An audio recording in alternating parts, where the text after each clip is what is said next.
Nous sommes toujours dans le cadre de mon facilitateur mathématique et nous allons voir aujourd'hui comment calculer les variations d'une fonction. Nous avons une question à dire, étudier les variations d'une fonction qui nous a été donnée. Nous irons au tableau pour voir comment calculer les variations. Une fonction nous a été donnée au tableau. La fonction f de x égale à 4x moins 7 sur x plus 2. On dit étudier les variations de la fonction. Étudier les variations de f.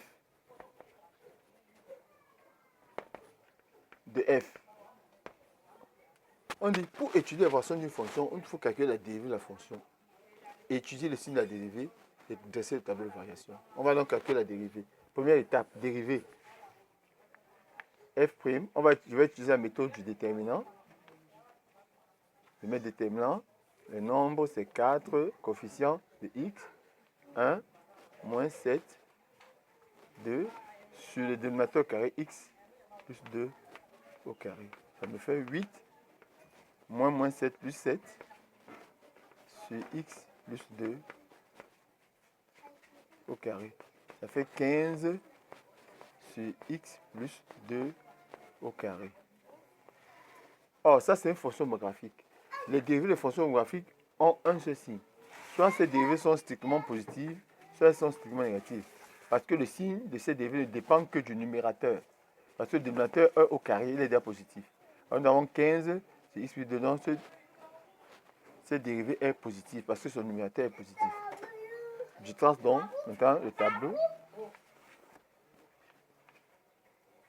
Moins l'infini, plus l'infini. Cette dérivée ne s'annule pas. Mais nous avons le domaine de définition de cette fonction.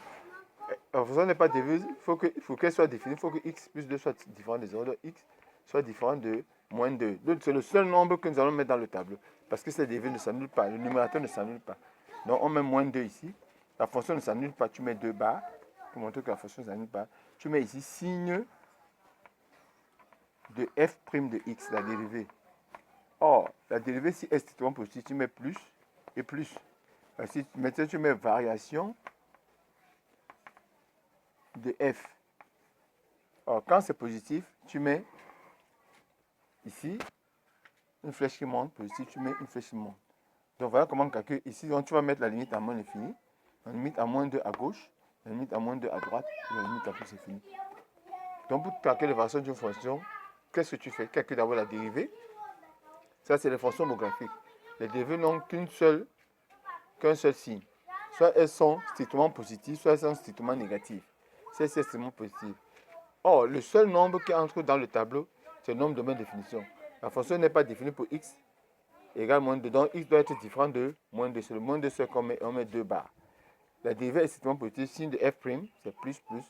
Et les variations, quand c'est plus, la flèche monte. C'est croissant. Plus la flèche monte, c'est croissant. Voilà comment on calcule les variations d'une fonction. Nous sommes dans les classes de première A4, première CD.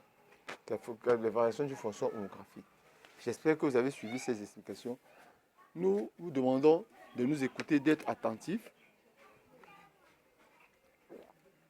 N'oubliez pas de liker, de partager. Si vous avez des précautions, écrivez et nous apporterons les solutions. Merci et à la prochaine vidéo.